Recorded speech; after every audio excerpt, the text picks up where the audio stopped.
Ai-je mal fait de chasser ma meilleure amie de la maison?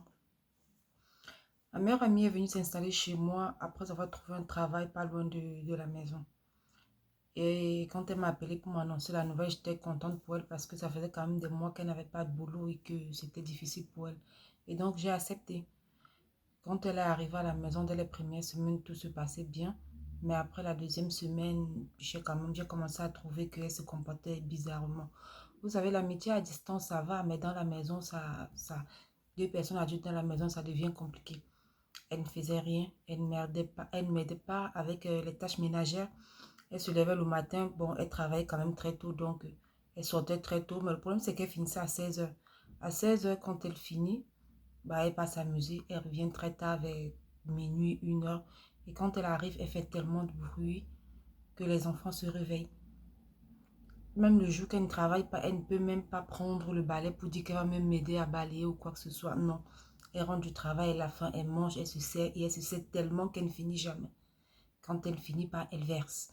Et elle se permet de faire une gamelle pour le lendemain. Parfois même, elle fait une grosse gamelle parce qu'elle dit non, elle a sa copine qui vient souvent, qui a souvent faim, qui n'a pas assez d'argent pour elle, a beaucoup de charges, elle n'a pas assez d'argent pour se nourrir. Donc, elle se sert et elle sert sa copine ce qu'elles vont manger. Entre-temps, elle ne participe pas. Elle n'a jamais acheté même seulement un cube. Elle n'a jamais fait le ménage, elle n'a jamais participé. Et quand elle sort, qu'elle va en boîte, elle rentre tard, elle fait le bruit. Parfois même, elle revient avec ses amis. Elle rentre vers 4 heures, elle rentre avec ses amis. Elle me dit non, il se faisait tard, ils ne pouvaient pas rentrer. Donc c'est le matin qu'ils vont partir. Et ils continuent à faire la fête au salon. Les enfants ne dorment pas. Ça nous dérange, ça ne fait rien en fait.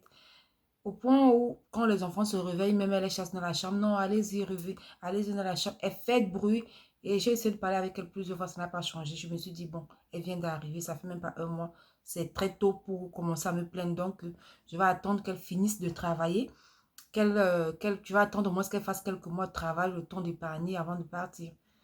Mais seulement que 3 ou 4 mois après, elle est en train de faire une petite tontine que je savais qu'elle allait prendre forcément. Elle allait déménager avec. Mais je me suis rendu compte qu'elle préparait plutôt un anniversaire surprise à son petit ami. Et tellement même, elle a fait l'anniversaire, l'argent n'a même pas suffi, j'étais obligée. Elle m'a supplié de lui prêter encore de l'argent. Donc après l'anniversaire, j'ai dit non, la prochaine fois, moi je vais lui parler. Il faut qu'elle... Je cherchais le moyen de lui dire qu'il faut qu'elle commence à s'apprêter.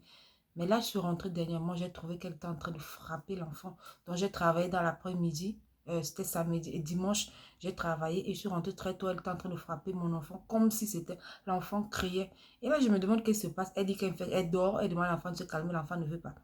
Donc elle est rentrée à 4 heures, elle est en train de dormir, elle a trouvé que l'enfant faisait trop de bruit. Elle a averti l'enfant une fois, l'enfant a commencé à faire le bruit et elle a frappé l'enfant. Donc moi je lui ai demandé, je lui ai dit non, là je ne peux plus supporter, il faut partir de chez moi. C'est comme ça que je lui ai demandé de partir. Et donc depuis une semaine elle est partie, mais elle a laissé une partie de ses choses. Je suis quand même mal à l'aise parce que je ne sais pas où elle est. Et les enfants m'ont dit récemment que elle attend quand je pars au travail pour venir se doucher et avant de ressortir. Donc si elle vient se doucher à la maison, je me dis qu'elle n'a même pas où aller. Peut-être son petit ami même n'a même pas voulu la loger, je ne sais pas. Je culpabilise un peu. Je me demande si j'ai mal réagi, si je dois aller encore la chercher ou peut-être si je dois lui donner une seconde chance. Je ne sais pas quoi faire.